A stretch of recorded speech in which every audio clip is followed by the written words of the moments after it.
Suspend అయిన Ballari SP Pawan నెజ్జూర్ ఆత్మహత్యాయత్నం చేశారు. బాధ్యతలు తీసుకున్న ఒక్క రోజులోనే సస్పెన్షన్ వేటుపడడంతో ఎస్పీ మనస్తాపం చెందారు.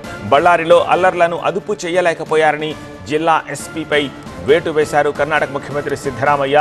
ఈ నేపథ్యంలో నిద్ర మాత్రలు మింగి సూసైడ్ ప్రయత్నం చేశారు పవన్ నెజ్జూర్. ప్రస్తుతం తుముకూరులోని తన మిత్రుడింట్లో ఉంటున్నాడు నెజ్జూరుకు ప్రాణాపాయం లేదని సన్నిహితులు చెబుతున్నట్టుగా తెలుస్తోంది. లేటెస్ట్ అప్డేట్స్ అందించేందుకు మా ప్రతినిధి నరేష్ ప్రస్తుతం మనకి ఫోన్ లైన్లో అందుబాటులో ఉన్నారు. నరేష్, ఇప్పుడు ఎస్పీ ఆరోగ్య పరిస్థితి ఎలా ఉంది? దీనికి సంబంధించి పోలీసు ఉన్నతాధికారులు ఏం చెప్తున్నారు? ప్రస్తుతం ఎవరైతే సస్పెండ్ గురైనటువంటి బళ్ళారి ఎస్పీ పవన్ నెజ్జూర్ ఆరోగ్య పరిస్థితి కుదుటపడింది. అంటే పెద్దగా ప్రమాదం ఏమీ లేదని వైద్యులు కూడా చెప్తున్నారు.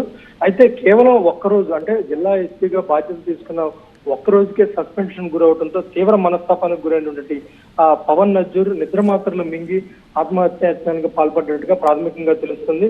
ఎక్కడైతే తుముకూరులో అతని స్నేహితుడి ఇంట్లోనే రాత్రే వెళ్ళిపోయాడు. ఎందుకంటే ఇవాళ ఉదయం సస్పెన్షన్ గురైతే, కానీ పవన్ నెజ్జూర్ ఎవరైతే ఉన్నారో ఇతను నిన్న రాత్రే తుముకూరులో ఉన్నటువంటి స్నేహితుడి ఇంటికి వెళ్ళినట్టుగా అక్కడే ఆత్మహత్యాయత్నానికి పాల్పడ్డట్టుగా తెలుస్తుంది. అయితే మొన్న 2 రోజుల క్రితం జరిగినటువంటి ఏదైతే బళ్ళారి అల్లర్ల నేపథ్యంలో కంట్రోల్ చేయడంలో వైఫల్యం చెందారన్న ఉద్దేశంతో కర్ణాటక ప్రభుత్వం బళ్ళారి ఎస్పీగా ఉన్నటువంటి పవన్ నెజ్జూర్ను పై సస్పెన్షన్ వేటు వేయడం జరిగింది. బాధ్యతలు స్వీకరించిన ఒక్క రోజులోనే అల్లర్ల అదుపులో చేయకపోవడం పట్ల అటు ప్రభుత్వం కూడా చాలా సీరియస్ గా ఇతనిపై యాక్షన్ తీసుకుంటే, ఇటు ట్విస్ట్ ఏంటి అంటే ఎస్పీ పవన్ నెజ్జూర్ ఆత్మహత్యాయత్నానికి పాల్పడంతో ఇప్పుడు అటు పోలీసు వర్గాల్లో కూడా కాస్త కలకలం అయితే రేగిందనే చెప్పుకోవాలి. మొత్తం మీద గాలి జనార్దన్ రెడ్డి ఇంటి వద్ద కాల్పుల ఘటనలో ఇప్పటికే కాంగ్రెస్ పార్టీ కార్యకర్త ఒకరు చనిపోగా మరొకరికి గాయాలై ఆసుపత్రిలో చికిత్స పొందుతుంటే, ఇక అల్లర్ల నేపథ్యంలో ఇప్పటికే వాల్మీకి మహర్షి విగ్రహానికి సంబంధించిన కార్యక్రమం కూడా వాయిదా పడింది. ఇవాళ ఉదయం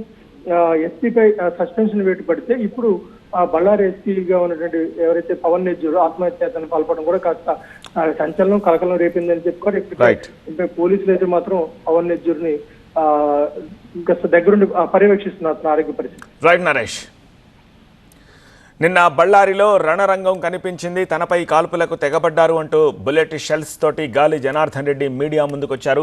కాంగ్రెస్ ఫ్లెక్సీలు గాలి జనార్దన్ ఇంటికి కట్టడంతో ఘర్షణ వాతావరణం నెలకొంది. బళ్ళారిలో 30,000 మందితోటి వాల్మీకి మహర్షి విగ్రహావిష్కరణ కార్యక్రమం ఏర్పాటు చేశారు బళ్ళారి సిటీ ఎమ్మెల్యే నారా భరత్ రెడ్డి. వాల్మీకి విగ్రహావిష్కరణ అనంతరం భారీ బహిరంగ సభకు ఏర్పాట్లు చేసుకున్నారు కాంగ్రెస్ నేతలు. నిన్నటి ఘర్షణ తర్వాత బళ్ళారిలో ఇవాళ జరగాల్సిన వాల్మీకి విగ్రహావిష్కరణ వాయిదా పడింది. అక్కడ ఇప్పుడు పోలీస్ బందోబస్తు 144 సెక్షన్ కొనసాగుతోంది.